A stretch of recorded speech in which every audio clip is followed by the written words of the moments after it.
आइए question number 2 पे चलते हैं। क्वेश्चन नंबर 2 क्या कह रहा है?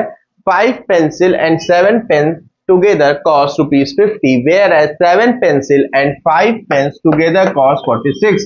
Then find the cost of 1 pencil and 1 pens. आइए देखते हैं।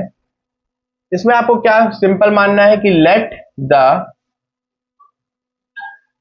कॉस्ट ऑफ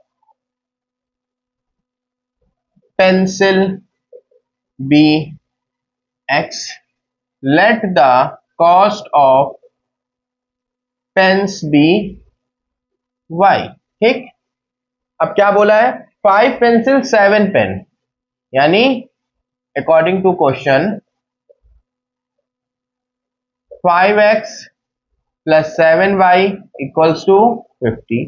ये मेरा पहला इक्वेशन हो गया। दूसरा इक्वेशन क्या कह रहा है? 7 पेंसिल यानी 7x plus 5y equals to 46। अब आते हैं हम लोग ग्राफिकली इसको सॉल्व करते हैं। ग्राफिकली सॉल्व करने के लिए पहला इक्वेशन लीजिए। ये हो गया इक्वेशन 2 और इक्वेशन 1। तो पहला इक्वेशन लिखते हैं हम 5x plus 7y equals to 50। Box बनाएंगे। ठीक, ये हो गया x, ये हो गया y। ठीक, x की वैल्यू क्या रखा जाए? कुछ भी रख लेते हैं, 3 रखते हैं x बार x की वैल्यू। जैसे ही 3 रखा तो यहां पे क्या होगा? देखिए 5 into 3 plus 7y equals to 50। 5 3 जा 15, उधर गया तो माइनस 15, यानी 7y इक्वल टू 35। तो y इक्वल टू कितना आ जाएगा? 5, यानी y की वैल्यू आ गई 5। आइए अब क्या रखते हैं और कुछ बताइए। 10 रख दें, 10 रख देते। x की वैल्यू 10 रखा। देखिए 5 into 10 plus 7y equals to 50। तो 5 10 जा 50, उधर गया 50 माइनस 50 0, यानी y की वैल्यू कितनी आ गई? 0 ही आ जाएगी।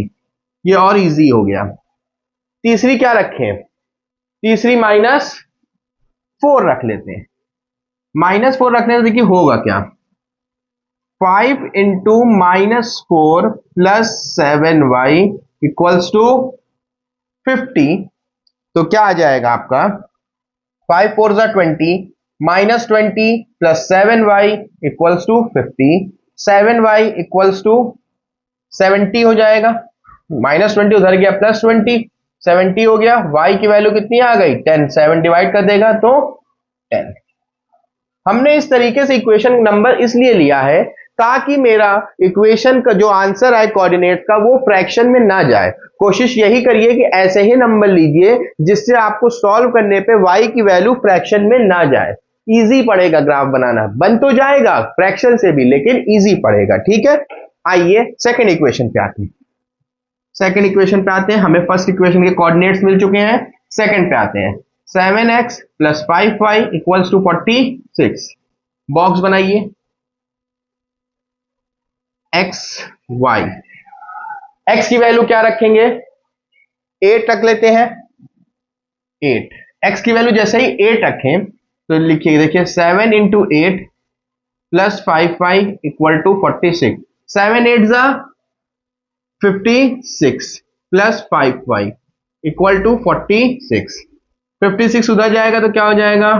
माइनस हो जाएगा। 46 माइनस 56, यह आपका बचेगा 10, -10। y की वैल्यू हो जाएगी आपकी -2। y की वैल्यू हो जाएगी -2। अब क्या रखें x की वैल्यू? आइए x की वैल्यू इस बार वापस से क्या रख देते हैं? 3 रख के देखते हैं हम। x की वैल्यू 3 रखे हैं तो 7 into 3 plus 5y equal to 46।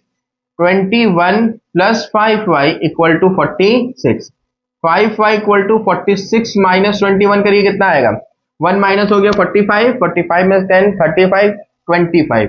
y equals to 25 upon 5 करेंगे तो आंसर आपका आएगा 5। ये बेसिक कैलकुलेशन है, इतना तो आना ही चाहिए।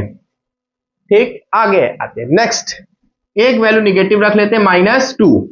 जैसे ही -2 रखा, देखिए 7 2 जा 14, यानी -14 हो गया, प्लस 5y इक्वल टू 46। ये आप लोग को खुद समझ में आना चाहिए, आप लोग 10th में है, ये इजी चीजें आप लोग कर सकते हैं। उधर गया तो आ गया बेटा 46 प्लस 14, 46 प्लस 4 50, 51 10 60, तो y की वैल्यू कितनी आ जाएगी 12। तो क्या दोनों इक्वेशन की वैल्यू आ गई हमारे पास। अब जब दोनों इक्वेशन की वैल्यू आ चुकी है तो अब हम लोग बनाएंगे ग्राफ। आप लोग भी ग्राफ पेपर बनाएंगे तो ज्यादा इजी पड़ेगा। आइए देखिए मैक्सिमम x पे कहां तक गया है, प्लस x पे गया है 10 और माइनस साइड गया है मैक्सिमम 4 तक, तो 1 2 10। ये हमने ग्राफ बना लिया। अब कोऑर्डिनेट लगाते हैं, अब कोऑर्डिनेट्स लगाने की बारी है। 3,5 पहले इस लाइन को बनाएंगे, ठीक। तो 3,5 x पे 3 y पे 5, x पे 3 y पे 5, ये कोऑर्डिनेट हुआ मेरा। नहीं अगर आपसे सीधा नहीं जा रहा है ग्राफ पे, वैसे ग्राफ पे जाएगा क्योंकि उसमें लाइन होती है, नहीं तो इस तरीके से डॉट लाइन करके भी कर सकते हैं आप। x पे 10 y पे 0, मतलब यहीं पे हो जाएगा दूसरा पॉइंट। तीसरा पॉइंट -4 10, x पे -4 और y पे 10, कहीं यहां पे बनेगा आपका पॉइंट, यहां पे, ठीक। ये 3 पॉइंट हमको मिला, 1 2 3, इन तीनों पॉइंट को हम ज्वाइन कर देते हैं कुछ इस तरीके से। ग्राफ पेपर पे आप बनाएंगे तो एग्जैक्ट आएगा, हम व्हाइट बोर्ड बना रहे, हो सकता हो आगे पीछे थोड़ा बहुत हो जाए, आप लोग ग्राफ पेपर बनाएंगे, ठीक। इसके बाद इस पे आते हैं 8, -2, 8, -2, x पे 8 y पे -2 ये रहा 8, ये रहा, ठीक ठीक। उसके बाद 3,5, 3 ये है 5 ये, देखिए सेम पॉइंट मिला आपको, इसमें भी 3 5 था, इसमें भी 3 5 आ गया, तो हमें लगता है ये आंसर होना चाहिए। -2 और 12, -2 यहां है, सॉरी x पे -2 यहां है और y पे 12 तक जाना है। अच्छा इसको और ऊपर बड़ा कर दीजिए, 11 12, तो -2 और 12, ये होगा 11, ये होगा 12, ठीक, हाँ ठीक।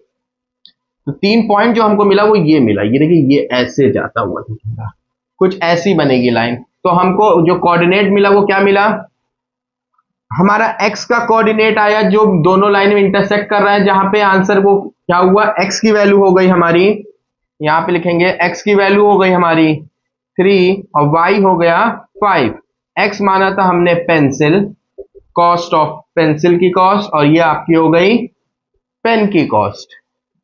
समझ में आया यहां तक। क्वेश्चन नंबर 1 में हम लोग ने ग्राफिकल मेथड से पहले इक्वेशन बनाया है, फिर ग्राफिकल मेथड से इसको सॉल्व किया है।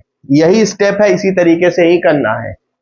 समझ में आया तो आते हैं हम लोग क्वेश्चन नंबर 2 पे। तब तक वीडियो को लाइक जरूर कर दें। Till then take care.